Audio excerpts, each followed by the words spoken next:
Hello friends, welcome to my channel TS classes. Friends, हम अपने channel पे government job की तैयारी करा रहे हैं।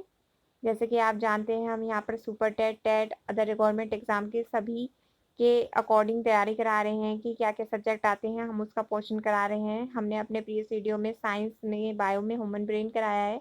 तो फ्रेंड्स, आज हम पॉलिटी कराने जा रहे हैं। पॉलिटी के कुछ टर्म्स, कुछ जो महत्वपूर्ण टर्म्स हैं, हम आपको उससे अवगत कराना चाह रहे हैं। आप जैसे कि जानते हैं कि पॉलिटी का पोर्शन आपको सभी पेपर में देखने को मिल जाएगा। आपके लेखपाल से लेके आपके स्टेट लेवल तक के यूपी पीसीएस में आपको पॉलिटी देखने को मिलती है, आपके सुपर टेट में पॉलिटी देखने को मिलती है।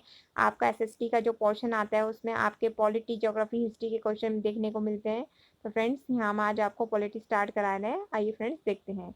फ्रेंड, स्टार्ट कराने से पहले ये चाहूँगी कि आप मेरे चैनल को सब्सक्राइब करें, शेयर करें और मुझे मोटिवेट करते रहें ताकि मैं आपके लिए इसी तरह से वीडियो बना सकूं। फ्रेंड्स, देखिए, आप मोटिवेट करेंगे तो हमारा जज्बा बढ़ता है कि हम कुछ अच्छा से अच्छा पढ़ाएं, अच्छे से अच्छा लेके आएँ आपके सभी के लिए।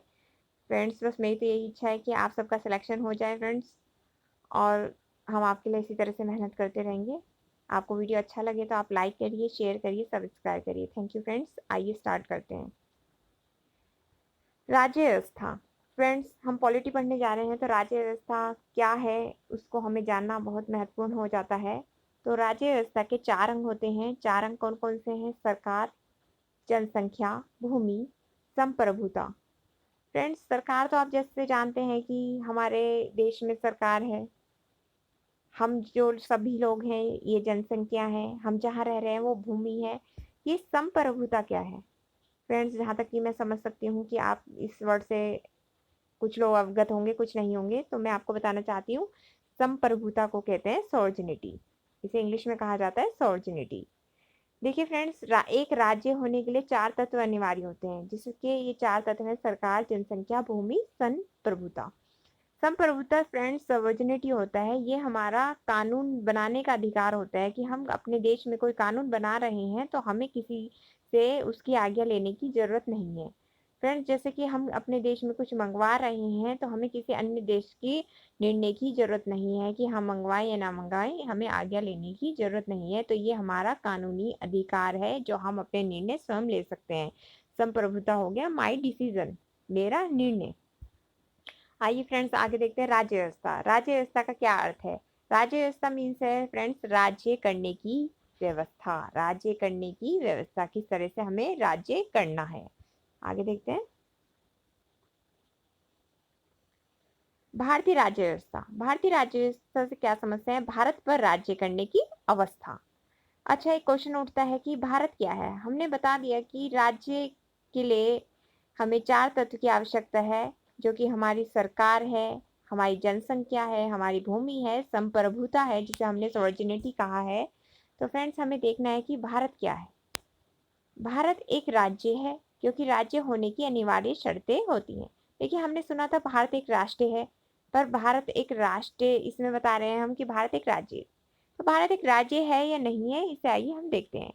भारत एक राज्य है क्योंकि राज्य होने की अनिवार्य शर्तें हैं कि जिसके पास अपनी सरकार, जनसंख्या, भूमि व संप्रभुता है। तो भारत के पास अपनी सरकार भी है, अपनी जनसंख्या भी है, अपनी भूमि भी है, अपनी संप्रभुता भी है। तो भारत फ्रेंड्स क्या हुआ? एक राज्य की संज्ञा में आ गया।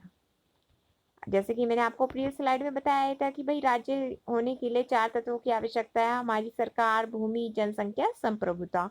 तो इसमें बताया कि भाई भारत के पास अपने राज्य भी है, अपनी सरकार भी है, अपनी भूमि भी है और अपनी संप्रभुता भी है। संप्रभुता मैंने आपको पहले ही बता दिया है। आइए फिर देखते हैं संप्रभुता क्या है। संप्रभुता का अर्थ है मेरा निर्णय, माई डिसीजन। आगे देखते हैं। जैसे भारत को किसी दूसरे देश से हथियार मंगवाने हैं तो भारत को किसी देश से पूछने की जरूरत नहीं है, आवश्यकता नहीं है। जैसे भारत को इजराइल से हथियार मंगाने हैं तो भारत को यूएसए से पूछने की जरूरत नहीं है। तो ये क्या हो गया? माई डिसीजन, मेरा निर्णय। मुझे किसी की आवश्यकता नहीं है कि मैं अपने देश में कुछ मंगाऊं और किसी से पूछूं। जो सरकार लेगी। फ्रेंड्स, ये मेरा डिसीजन नहीं, मैं सरकार के परिप्रेक्ष्य में कह रही हूँ, तो आप इस बात को ध्यान रखना। तो आप समझ गए संप्रभुता क्या है? संप्रभुता है कि मेरे देश में कुछ मंगाया जा रहा है मेरे सरकार के द्वारा, तो हमें किसी अन्य देश की जरूरत नहीं है। पूछने की। तो ये हमारा अपनी निर्णय है, हमारा अपना निर्णय है, हमारे निर्णय पे किसी का जोर नहीं है, ये है संप्रभुता की शक्ति। अच्छा फ्रेंड्स, हमने कह दिया कि भारत तो एक राज्य हो गया, क्योंकि भारत के पास वो 4 अनिवार्य तत्व राज्य होने के लिए हैं। तो यूपी क्या है जिसे हम राज्य की संख्या देते थे? तो आइए यूपी के परिप्रेक्ष्य में जानते हैं। यूपी के पास अपनी जनसंख्या है। फ्रेंड्स, ये तो आप एग्री करते हैं कि यूपी के पास अपनी जनसंख्या है, भूमि है, सरकार है। क्या यूपी के पास संप्रभुता है? आइए आगे देखते हैं। ये तीनों तत्वों का समावेशन तो है यूपी के में, पर संप्रभुता है या नहीं है, सॉवर्जिनिटी है या नहीं, तो ये देखते हैं। अगर यूपी को इसराइल से हथियार मंगवाने हैं तो क्या केंद्र सरकार के बिना मंगवा सकती है? देखिए, केंद्र सरकार की परमिशन तो आवश्यकता है कि हम ऐसे नहीं मंगा सकते किसी राज्य में कुछ भी, हमें अपनी केंद्र सरकार से उसके लिए आज्ञा लेनी होगी, तो हमारे पास संप्रभुता नहीं है। तो यूपी क्या हुआ फ्रेंड्स? यूपी एक राज्य नहीं हुआ। तो फ्रेंड्स, एक मिथ है कि यूपी राज्य है, एमपी राज्य है, झारखंड राज्य है। फ्रेंड्स, ये राज्य नहीं है, इन पे संप्रभुता नहीं है, अपने निर्णय लेने की शक्ति नहीं है। ये केंद्र सरकार की आज्ञा से ही कुछ कार्य कर सकते हैं। तो फ्रेंड्स, तो यूपी राज्य नहीं है। तो फिर ये यूपी राज्य है नहीं है तो क्या है? तो आइए देखते हैं। यूपी और दूसरे बिहार, एमपी, राजस्थान, जितने भी इस तरह के जो आप राज्य के नाम से जानते हैं, ये राज्य नहीं है, ये है प्रांत। प्रांत, प्रोविंसेस, क्योंकि इनके पास संप्रभुता नहीं है। आगे देखते हैं। देखिए, अब हम भारत को देश कहते हैं और हमने कहा भारत राज्य भी है, तो अब एक ही बात होगी, राज्य और देश एक ही बात हो गया। हमारे निर्माता है ना, जो संविधान बनाया, जो शासन कर रहे हैं, जिन्होंने हम पे शासन किया, जिन्होंने ये स्टार्ट किया, बिगनिंग में, स्टार्टिंग में जब हमारा संविधान बना, तो उनपे यूपी बिहार जैसी चीज के लिए कोई शब्द नहीं था। तो उन्होंने यूपी बिहार को भी राज्य की संज्ञा दे दी। सिर्फ यूपी बिहार के लिए राज्य का नाम उपयोग होता है, पर ये राज्य नहीं है। क्यों नहीं है फ्रेंड्स? मैंने बता ही दिया है। राज्य के पास 4 अनिवार्य तत्व होने चाहिए, जिसमें से संप्रभुता यूपी के पास नहीं है, अन्य राज्यों के पास नहीं है, उसे अपनी केंद्र सरकार से आज्ञा लेनी पड़ती है। आप एक और उदाहरण से समझिए, तिब्बत का उदाहरण लीजिए। तिब्बत के पास अपनी जनसंख्या है, भूमि है, सरकार है, ये तीनों तो है, पर संप्रभुता नहीं है, इसलिए तिब्बत भी राज्य नहीं है।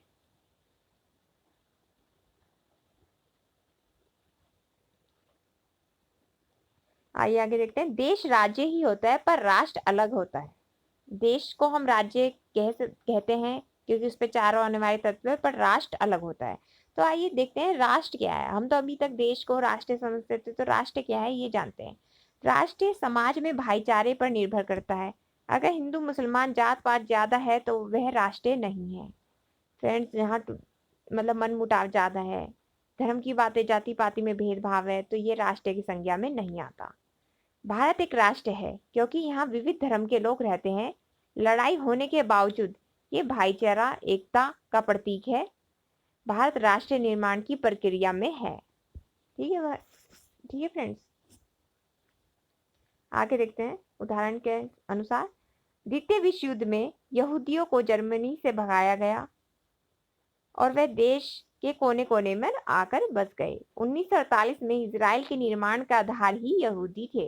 इजराइल ने अपने देश के निर्माण का आधार यहूदियों की संस्कृति को बताया। इजराइल उस समय देश बना, उसे राष्ट्र की श्रेणी में जब रखा गया जब विभिन्न जगहों से यहूदी, जितने भी इधर उधर यहूदी फैले थे, अलग अलग देशों में जाके फैले थे, वो सब यहूदी जब इजराइल में आ गए तो उसे राष्ट्र की संज्ञा दे दी गई। कोई देश राष्ट्र हो यह जरूरी नहीं होता। आइए आगे देखते हैं। भारत अभी भी राष्ट्र निर्माण की प्रक्रिया में है क्योंकि अभी भी यहाँ भेदभाव व्याप्त है। फ्रेंड्स, हमें अपने देश में ना ये भेदभाव जैसी चीजों को अपने मन से मिटा देना चाहिए।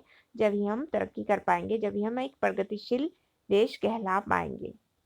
देखिए, अभी हम राष्ट्र निर्माण की प्रक्रिया में है। आइए आगे देखते हैं। राज्य व्यवस्था। राज्य व्यवस्था में आप जान चुके हैं कि संविधान एक अपना अनिवार्य अंग है। शासन के अंग, अब ये संविधान चलाने के लिए ना शासन के अंग भी जरूरी होते हैं। तो राज्य व्यवस्था ना 3 चीजों से बन के मिलती है। जैसे शासन के अंग के बारे में हम बात करेंगे, तो शासन के अंग के 3 मुख्य बिंदु है: विधायिका, कार्यपालिका, न्यायपालिका। अब ये विधायिका क्या है? फ्रेंड्स, एक देश है, उसका शासन ऐसे ही नहीं चलता कि आपने सरकार खड़ी कर दी, भाई उस सरकार का कोई अपनी मन मर्जी ना कर ले, अपने निर्णय ना थोपने लगे किसी पे, तो उसके लिए क्या है, कानून बनाया जाता है। और ये कानून बनाने का कार्य कौन करती है, विधायिका।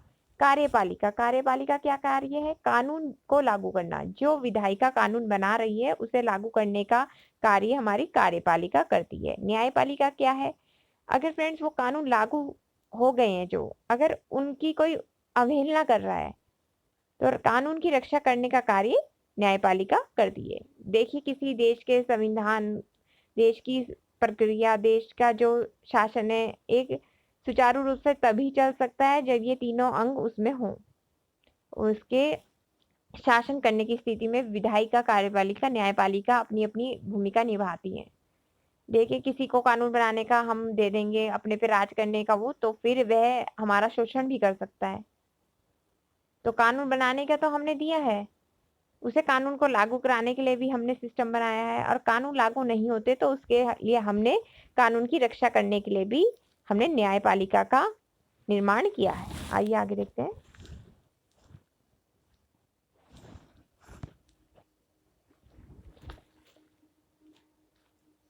संवैधानिक संस्था एवं संविधानोत्तर संस्थाएं। तो ऐसे संवैधानिक संस्थाएं क्या होती हैं ये जानते हैं। जिसका संविधान में उल्लेख हो। फ्रेंड्स, संवैधानिक संस्था को हम कॉन्स्टिट्यूशनल बॉडी भी कहते हैं। तो ये एक अंग्रेजी की टर्म है, कॉन्स्टिट्यूशनल बॉडी, ये हम ध्यान रखेंगे। संवैधानिक संस्था, जिसका संविधान में उल्लेख हो, वो होती है संवैधानिक संस्थाएं। जैसे यूपीएससी, आपका यूपीएससी है जो आईएएस पीसीएस की पेपर्स कराती हैं, ये क्या है, आपकी एक संवैधानिक संस्था है। आपका एजीआई है, तो ये क्या है, आपकी एक संवैधानिक संस्था। Attorney general of India, Bharat का महान्यायवादी, इसका क्या कार्य है, भारत के लिए कानून वकील जो होता है वो है भारत का महान्यायवादी। देखिए अब इसके मैंने कुछ आर्टिकल भी लिख दिए हैं ताकि आप इन्हें यहीं से याद कर सकें कि यूपीएससी का जिक्र हमारे कौन से आर्टिकल में किया गया है। तो ये हमारे 315 से 323 में यूपीएससी का जिक्र है। और attorney general of India, Bharat के महान्यायवादी का जिक्र है आर्टिकल 76 में। तो ये भी आप ध्यान रखेंगे, कई बार आपके एग्जामिनर आपसे पूछ लेते हैं सीधा सीधा। आइए आगे देखते हैं। कैग, आर्टिकल 148 से 151। कैग को हम क्या कहते हैं हिंदी में, भारत का नियंत्रक एवं महालेखक परीक्षक। कैग का कार्य क्या है, जो भारत सरकार के खर्चों का हिसाब रखता है। कैग क्या करता है, भारत सरकार के खर्चों का हिसाब रखता है। और भारत का महान्यायवादी कौन होता है, भारत का कानूनी वकील। तो आप ये ध्यान रखेंगे, इनके आर्टिकल्स भी याद रखते हैं। ये सब है संवैधानिक संस्थाएं। आप आपकी यूपीएससी को सिर्फ एक कमेटी को ही नहीं आप संवैधानिक संस्था कह देंगे। आपके ये अटॉर्नी जनरल ऑफ इंडिया जो आपके कानूनी वकील है, कैग जो नियंत्रक महालेखक परीक्षक है, इसको भी आप संवैधानिक संस्था के अनुसार ही मानेंगे। ये भी आपकी एक संवैधानिक संस्थाएं हैं। ये अपने आप में इतनी पूर्ण है कि इन्हें संवैधानिक संस्थाओं का दर्जा दिया गया है, इन पद को। आइए आगे देखते हैं।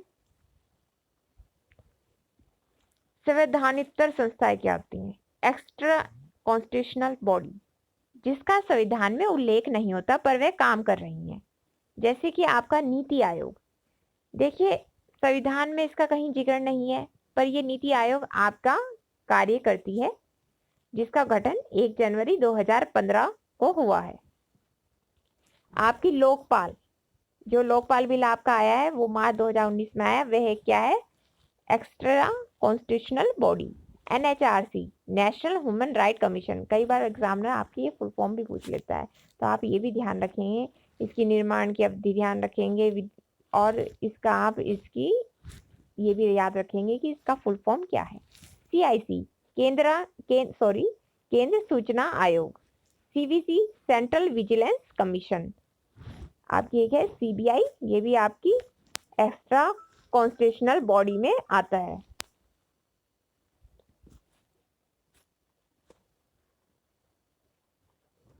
आइए आगे देखते हैं। भारत एक राष्ट्र राज्य है। भारत क्या है, एक राष्ट्र राज्य। आइए अब प्रश्न उठता है, संविधान क्या है। संविधान एक ऐसा दस्तावेज है जो किसी भी शासन को वैधता प्रदान करता है, और वैधता जब तक प्रदान करता है जब तक वो उसके अनुसार चल रहा हो।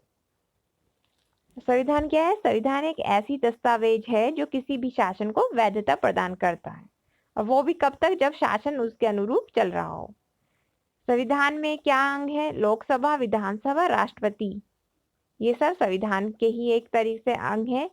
राष्ट्रपति का चुनाव 5 साल में होता है। लोकसभा, विधानसभा और राष्ट्रपति का चुनाव 5 साल के लिए होता है, क्योंकि संविधान में ये लिखित है। आइए आगे देखते हैं। 1885 में कांग्रेस पार्टी का गठन हुआ, और गठन किसने कराया है? A.O. हुम ने। इनके द्वारा कांग्रेस का गठन हुआ। 1885 से 1929 तक कांग्रेस की आजादी की मांग थी कि हमें स्थानीय स्वायत्ता मांग कर रहे थे। कांग्रेस के जो लोग हैं वो स्थानीय स्वायत्ता मांग कर रहे थे। डोमिनियन स्टेट का स्टेटस वे चाहते थे। अब ये स्थानीय स्वायत्ता का अर्थ क्या है? भारत में अंग्रेजों की विधान परिषद कार्यपालिका भी थी, जो कि काम कर रही थी सारा हमारे लिए।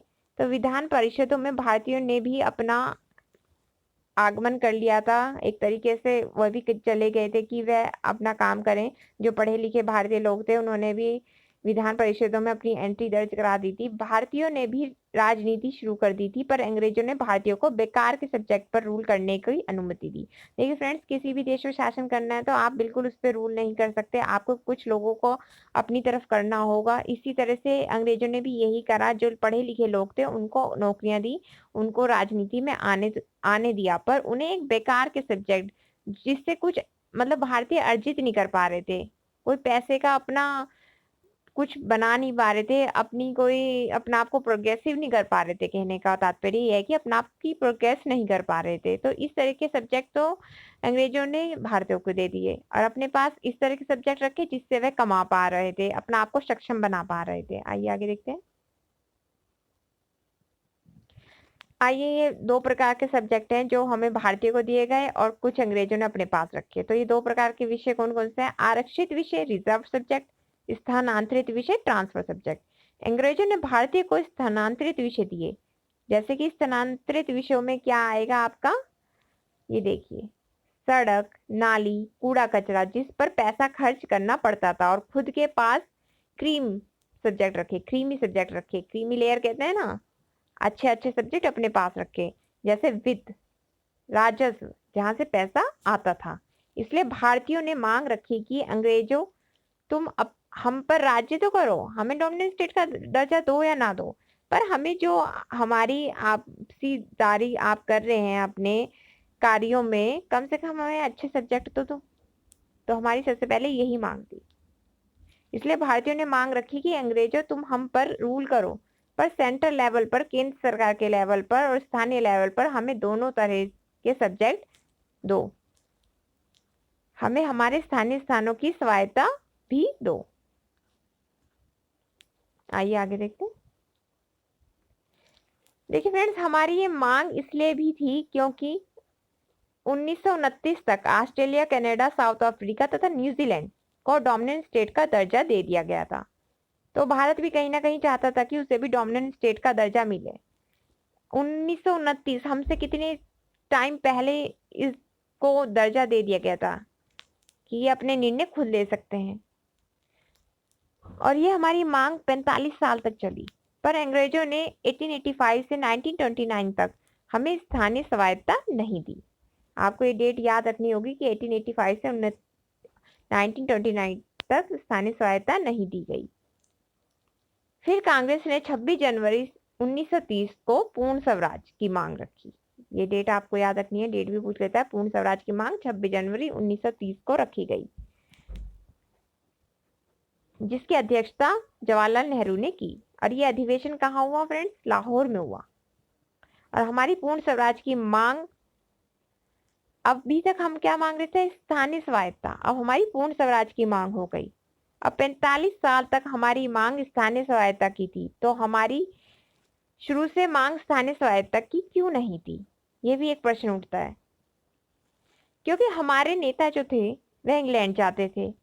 वे चाहते ही नहीं थे कि हमें पूर्ण स्वराज मिले। वे चाहते थे हम एक डोमिनियन स्टेट बन के रहें, अपना डोमिनियन स्टेटस का दर्जा प्राप्त करें, और हमारे पे अंग्रेज ही रूल करते रहे। अब इसका ऐसा वे क्यों सोच रहे थे? देखिए, जो भारत में मतलब कहना चाहूँगी कि जो रिच पीपल्स थे, जो बाहर जा सकते थे, तो वो जाते थे इंग्लैंड में, जाकर देखते थे कि वहाँ का शासन अच्छा है। तो जैसे अंग्रेज़ों ने अपने यहाँ जितना अच्छा कानून व्यवस्था बनाए रखी है, वैसा कभी वे सोचते थे, उनका सोचना था वैसा कभी अगर हमारे पे अंग्रेज़ राज्य करेंगे, शासन करेंगे तो ऐसा जिस तरह का शासन व्यवस्था उन्होंने अपने पास बना रखी है, जिस तरह के खुले विचार के लोग वहाँ मिल रहे हैं, इसी तरह का शासन किसी पे कोई पाबंदी नहीं होगी, वह हमारे देश में भी लागू करेंगे। और जिसके कारण हमारा समाज प्रोग्रेसिव समाज बन पाएगा। पर अंग्रेजों ने ऐसा कुछ नहीं किया। मैं आपको बताना चाहती हूँ अंग्रेजों ने ऐसा कुछ नहीं किया। बाद में भारतीयों ने पूर्ण स्वराज की मांग रख दी और आपको ये वृतांत देखने को मिल जाएगा पूर्ण स्वराज की मांग की। ये जो घटना है ये आपकी un British rule in India, जो कि एक किताब है दादा भाई नौरोजी की। तो आपको इस किताब का नाम ध्यान रखना है। ये आपको un British rule in India जो दादा भाई नौरोजी की किताब है उसमें देखने को आपको पूर्ण स्वराज का ये वृतांत की किस तरह से पूर्ण स्वराज की मांग रखी गई आपको देखने को मिलेगा। आइए आगे देखते हैं।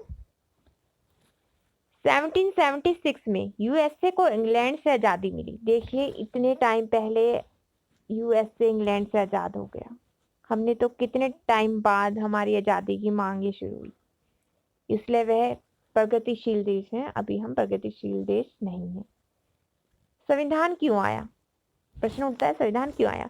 समाज को प्रगतिशील व समान बनाने के लिए, सबको समान दर्जा हो, भेदभाव ना हो, इसलिए एक दर्जा हो, सबको जीने का हक हो, अपनी बात रखने का हक हो, इसलिए संविधान का निर्माण जरूरी था।